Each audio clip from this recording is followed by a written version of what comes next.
घर और किचन में रोज ही काम करते हुए क्या आपको भी ऐसा लगता है कि हमारे काम खत्म नहीं होते? तो चलिए अपनाते हैं कुछ ऐसे स्पेशल टिप जो हमारे घर किचन की लाइफ को आसान करे और खुद के लिए बहुत सारा टाइम भी निकाल पाए। कैसे? यह वीडियो बहुत ज्यादा काम आएगी। प्लीज वीडियो को लाइक और शेयर करना ना भूलें। चैनल पे आ ही गए हैं तो चैनल को सब्सक्राइब कर लीजिएगा। ऐसे यूजफुल वीडियो मैं आपके लिए लेकर आती रहती हूँ। पहला यूजफुल टिप मेरा प्याज से जुड़ा हुआ है। देखिए, प्याज का यूज ज्यादातर घरों में किया जाता है। इसी से जुड़ा हुआ मैं टिप बताती हूँ आपको। यहाँ मैं प्याज को कट करके आपको बता रही हूँ। तो पहले तो हम इसका जड़ वाला हिस्सा निकालते हैं और इसका जो ये पीछे वाला हिस्सा है ज्यादातर हम इसे कट कर देते हैं। इन हिस्से का शायद ही हम कभी इस्तेमाल करते होंगे। तो हफ्ते में 2 दिन आपने ये काम करना है। आप देखोगे आपके पैसों की बचत होगी। कैसे? तो इसका जो पीछे वाला पार्ट है ना, आपने ले लेना है। जैसे मैं आपको दिखा रही हूँ। देखिए, 2 पार्ट निकलते हैं प्याज के अंदर से। आप दोनों में से कोई सा भी एक पार्ट ले लीजिएगा जिसमें थोड़ा सा प्याज रखा हुआ हो या थोड़ा सा प्याज बचा हुआ हो, जैसे इसमें है। अब इसमें कट लगाना है, जैसे मैं आपको दिखा रही हूँ। ये देखिए। अच्छा, अगर आपको प्याज काटना पसंद नहीं है तो आप डायरेक्ट मिक्सर में भी चला सकते हैं। हमें प्याज का रस चाहिए, बहुत ज्यादा नहीं, आधी चम्मच इतना रस काफी होगा। इतने में जो हमारा काम है वो हो जाएगा और हमारे बहुत सारे पैसों की बचत होगी। तो मैं इसमें से रस दिखा रही हूँ आपको। ये देखिए, इस तरीके से कट करने पे भी इसमें से रस निकलता है। अब लेकर चलते हैं इसे हमारे घर के स्विच बोर्ड की तरफ। देखिए, ये जो स्विच बोर्ड होते हैं ना, आपने देखा होगा इसके अंदर ना मकड़ी बैठी होती है। बहुत बार इसके अंदर जाले होते हैं, जिसकी वजह से क्या होता है, जब भी हम कुछ प्लग वगैरह करने जाते हैं तो शॉर्ट सर्किट होता है, या बहुत बार जो अंदर कीड़ा होता है वो मर जाता है, या कहे कि एक तरीके से हमारे जो स्विच बोर्ड है उनको नुकसान होता है। अब इस तरह के स्विच बोर्ड के आसपास कोई कीड़ा ना भटके, इसके लिए आप इस प्याज के रस का इस्तेमाल कर सकते हैं। बहुत कम लगेगा। अगर आप मिक्सर में चलाते हैं तो कॉटन में ले लीजिएगा और अच्छे से वाइप कर दीजिएगा, कोई कीड़ा आसपास नहीं भटकेगा। ऐसा ही एक और काम का यूजफुल टिप। देखिए, अभी गर्मियों का मौसम है तो हर कोई परफ्यूम का इस्तेमाल करता है। वैसे तो हर टाइम ही हम करते हैं, पर गर्मियों में इसका इस्तेमाल बहुत ज्यादा किया जाता है। अब होता क्या है, जैसे ही हम लगाते हैं 2 से 3 घंटे बाद इसकी जितनी खुशबू है वो उड़ जाती है। तो मैं एक तरीका बता रही हूँ, अगर इसे आप यूज करते हैं तो 100% वर्क करेगा और आपकी जो भी ड्रेस आपने पहनी है पूरे 24 घंटे के लिए उसमें परफ्यूम रहेगा। आपने थोड़ा सा पानी लेना है, उसके अंदर परफ्यूम इस तरीके से स्प्रे करके डाल देना है, जैसे मैंने आपको दिखाया। देखिए, मैं आपको यहाँ पर डायरेक्ट शर्ट के ऊपर कुछ इस तरीके से छिड़क के बता रही हूँ। आप चाहे तो स्प्रे बोतल के अंदर भी ले सकते हैं।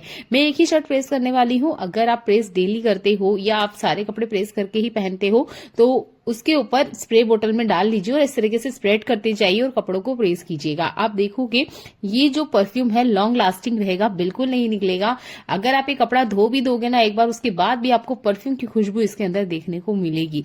ज्यादातर हम जब बाहर जाते हैं तो जो कपड़े हम वेयर करते हैं अक्सर उन्हें प्रेस करते ही हैं। तो जब भी आप कपड़ा प्रेस कर रहे हैं, बस आपने ये टिप अप्लाई करनी है। इस गर्मियों की सीजन की यह सबसे बड़ी समस्या आपकी हल हो जाएगी। आपको यकीन ना हो तो 1-2 शर्ट के ऊपर कीजिए, उसे पहनिए और वॉश कीजिए, फिर अगेन आप उसको स्मेल करके देखिए। आपको खुद पता चल जाएगा कि अभी भी कपड़े में परफ्यूम है। पर नॉर्मल जब हम कपड़ों पर परफ्यूम को स्प्रे करते हैं तो वो कुछ ही घंटों में गायब हो जाती है। तो इस टिप को अपना के देखिएगा, आपको बहुत ज्यादा पसंद आएगी। मैंने इसे करके देखा और मेरे लिए 100% वर्क करी। उम्मीद करती हूँ आपके लिए भी करेगी। चलिए देख लेते हैं आज के और अगले यूजफुल टिप्स।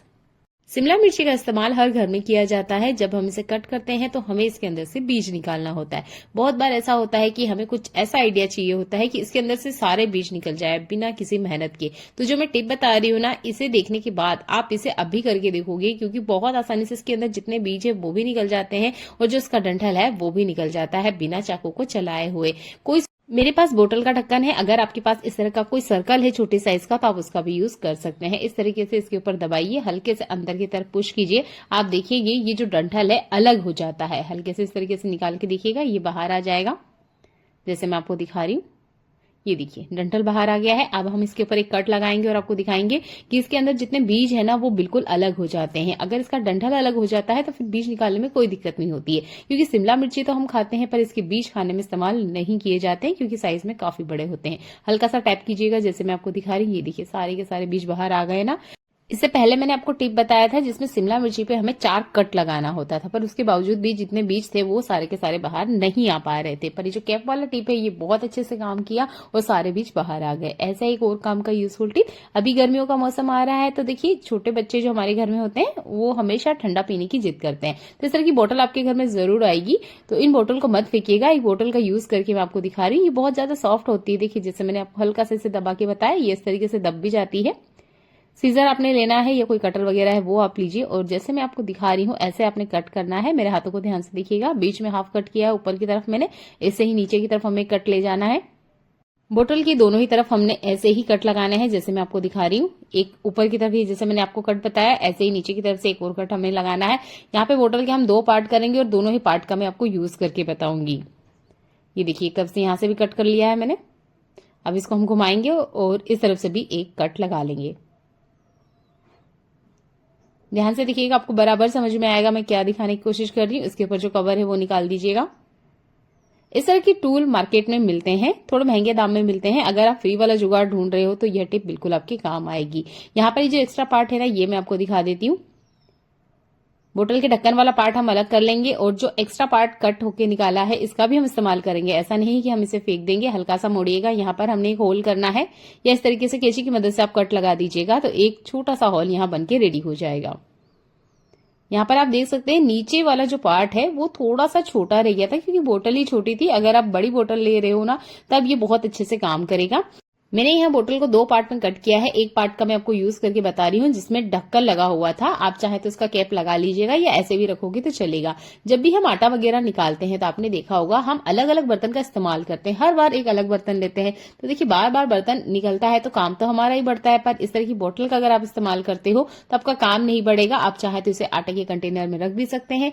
मार्केट में इस तरह की टूल आपको मिलते हैं जिसके लिए हमें पैसा खर्च करना होता है। पर अगर आप कुछ फ्री वाला जुगाड़ देख रहे हो तो यह टिप बिल्कुल अच्छे से काम करती है। गेहूं का आटा, बाजरे का आटा, चावल निकालने तक के लिए भी आप इस बोतल का इस्तेमाल कर सकते हो। बहुत आसान सा टिप है, बिल्कुल मेजरमेंट के साथ आटा बाहर आता है। अब देखते हैं आज के और यूजफुल टिप। मैंने यहाँ पर पानी लिया है लगभग आधा लीटर इतना। अब इसे हमें गर्म करना है। हम इसमें कुछ चीजें ऐड करेंगे जिसे देखने के बाद आप भी इसे अब भी करके देखोगे कैसे। तो देखिए पानी को गर्म होने दीजिए। इसमें डालना है हमने चाय पत्ती। यहाँ पर आप यूज की हुई चाय पत्ती का भी यूज कर सकते हो या इस तरीके से नई चाय पत्ती भी ले सकते हो। चाय पत्ती डालना है। इसके बाद में कुछ चीजें हम इसमें और ऐड करेंगे। हमारे घर में एक्सपायर दवा जरूर होती है। अगर बुखार की दवाई है तो वो लीजिएगा या कोई सी भी दवाई है वो चलेगी। तो यहाँ मेरे पास बुखार की है तो मैं इसी का यूज कर रही हूँ। इस तरीके से इसके अंदर एक टैबलेट डाल देना है। आप चाहे तो 2 डाल सकते हैं, 2 से ज्यादा मत डालिएगा। यहाँ पे एक जो टैबलेट है वो भी काफी रहेगी। इसके बाद में तीसरी एक और चीज हम ऐड करेंगे जो हमारे किचन में होती है, वो है ये हल्दी। 1/4 चम्मच इतनी हल्दी लेना है। इसे अच्छे से आपने गर्म करना है, अच्छे से बॉईल लाना है मीडियम फ्लेम पर 2 मिनट के लिए। इसके बाद में इसे लेकर चलेंगे हम सिंक की तरफ। देखिए जो हमारा सिंक एरिया होता है, रात को जब हम किचन का काम कर लेते हैं, बर्तन वगैरह क्लीन कर लिए हैं, उसके बाद भी हम क्या करते हैं कि ये कैप वगैरह लगा देते हैं। फिर भी आपने देखा होगा कुछ कीड़े या कोई बैड स्मेल इसमें से आती रहती है। कैप है जब तो बढ़िया है, अगर कैप नहीं है तब आप ये सॉल्यूशन बनाइए। इस तरीके से गर्मा गर्म आपने स्टैंड करना है। ये देखिए इस सिंक के एरिया से कुछ अनचाहे मेहमान हमारे घर में आते रहते हैं। छोटे कॉकरोच हो सकते हैं, कीड़े हो सकते हैं, या जब मौसम बदलता है, नमी वगैरह होती है तो इसमें से बारीक बारीक कीड़े भी बाहर आते हैं। ये सब कुछ भी इसमें से बाहर ना आए, किसी तरह की कोई बैड स्मेल ना आए, तो आप ये गर्म सॉल्यूशन इसके अंदर डालिएगा और उसके बाद में आपने टैप वाटर नहीं चालू करना है, नहीं तो ये सॉल्यूशन काम नहीं करेगा। इसे रहने दीजिएगा। अर्ली मॉर्निंग जब भी आप उठोगे तब आपने पानी डालना है। रात भर रहने दीजिएगा, कोई कीड़ा इसमें से बाहर नहीं आएगा और जो बैड स्मेल है वो भी खत्म हो जाती है।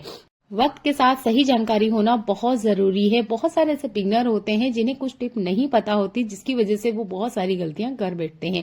मान लीजिए कोई बिगनर है, अगर वो फर्स्ट टाइम किचन में आएगा और इस तरीके से कोई नया बर्तन देखेगा तो कोशिश वो यही करेगा कि इसे वो चाकू से निकाले या कुछ ना कुछ जुगाड़ ही करेगा। पर अगर उसे सही जानकारी होगी तो कुछ ही सेकंड्स में इसे बाहर निकाल देगा। वैसे तो जो महिलाएं किचन में काम करती है उन्हें ये टिप पता ही होगी। अगर कोई बिगनर है तो उनके लिए टिप बहुत ज्यादा काम आएगी कि जो भी स्टील का, एल्यूमिनियम का, पीतल का या इस तरीके का नॉन स्टिक बर्तन है उसे गैस पे रख दीजिएगा, हल्का गर्म कीजिएगा और इस तरीके से स्टिकर को निकालिएगा। ये देखिए बहुत आसानी से निकल जाता है। हमने यहाँ तवे को गर्म किया था तो इसके ऊपर अभी गम है। एक कॉटन कपड़ा लीजिए, वाइप कीजिएगा, उसके बाद ही ये गम निकलेगा। नहीं तो डायरेक्ट आप रोटी डालोगे ना तब भी वो जो गम है रोटी के अंदर आ जाएगा।